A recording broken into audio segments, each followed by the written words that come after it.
परमेश्वर के दास भाई बख्श सिंह के द्वारा लिखित और प्रकाशित की गई पुस्तक ईश्वरीय भेदों का प्रकाश में से दैनिक संदेश 15 मई। क्योंकि हम परमेश्वर के सहकर्मी हैं। पहला कुरिन्थियों 3 अध्याय और उसका 9 वचन। आज हमको नहम्याह जैसे लोगों की जरूरत है जो कह सकें कि परमेश्वर की कृपा दृष्टि या हाथ उन पर है। नहम्याह 2 अध्याय और उसका 8वां वचन।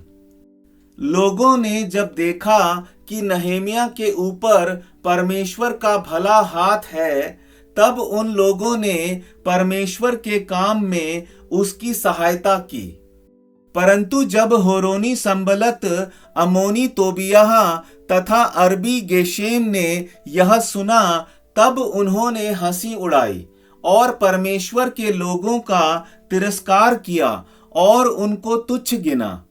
जब हम परमेश्वर के कार्य में कुछ भी हिस्सा लेना चाहते हैं या उसके कार्य में एकजुट हो जाते हैं, तब परमेश्वर के शत्रु अवश्य ही हमारा विरोध करते हैं, रुकावट पैदा करते हैं और हमारी हंसी उड़ाते हैं। शैतान का पहला हथियार यही है कि वह हमको निराश और भयभीत करे। नहम्याह के जमाने में यह तीनों व्यक्ति उस शहर में सबसे ज्यादा पहुंच वाले थे। हर एक देश, शहर, गांव या मोहल्ले में हमको संबलत और तोबियाह जैसे लोग मिलते हैं जो सख्त रीति से परमेश्वर के काम का विरोध करते हैं।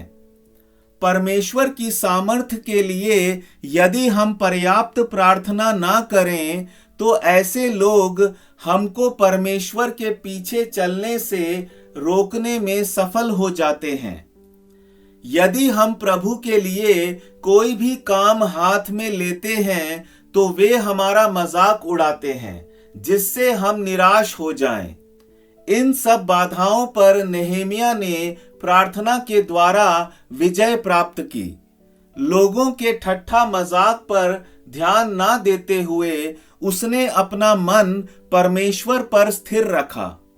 इसलिए बड़े विश्वास से वह कह सका कि स्वर्ग का परमेश्वर हमारा काम सफल करेगा। इसलिए हम उसके दास कमर बांधकर दीवार बनाएंगे। नहम्याह 2 अध्याय और उसका 20 वचन। जो लोग नया जन्म नहीं पाए और सांसारिक मन रखते हैं, वे भले ही होशियार दिखते हों, परंतु उनका परमेश्वर के कार्य में कुछ भी भाग नहीं होता है, क्योंकि वे उसके द्वारा बुलाए हुए नहीं हैं। कई लोग परमेश्वर के अधीन तो रहते हैं, परंतु जब कठिनाइयां आती हैं तब परमेश्वर पर भरोसा रखने के बदले धनी लोगों की मेहरबानी खोजते हैं और उनके ऊपर ज्यादा भरोसा रखते हैं। किसी भी परिस्थितियों में परमेश्वर के लोगों को अविश्वासी और सांसारिक लोगों पर निर्भर या आधारित नहीं होना चाहिए। परमेश्वर ने चाहा होता तो यरूशलेम की दीवार को बनाने के लिए अन्य लोगों का उपयोग किया होता, परंतु परमेश्वर ने ऐसा नहीं किया, क्योंकि यह अधिकार और जिम्मेदारी परमेश्वर ने अपने लोगों के लिए ही रख छोड़ी थी। जो लोग सच्ची रीति से नया जन्म पाए हैं और जिनको अनंत जीवन का दान मिला है, उनको यह अधिकार प्राप्त होता है कि परमेश्वर का घर बनाने में वे हिस्सा लें। परंतु किसी प्रकार की संस्था या समूह बनाने के लिए हमारा उद्धार नहीं हुआ।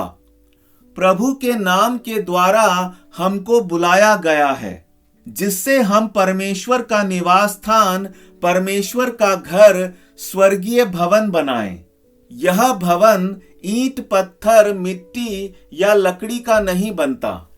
यह तो सनातन स्वर्गीय निवास स्थान है। उसे बनाने का अधिकार सांसारिक लोगों को नहीं दिया गया है। स्वर्गदूतों को भी यह अधिकार नहीं दिया गया है। केवल वे लोग जो प्रभु यीशु मसीह के बहुमूल्य लहू से खरीदे गए हैं, उनको यह सम्मान और अधिकार दिया गया है। प्रभु आपको बहुतायत से आशीष दे।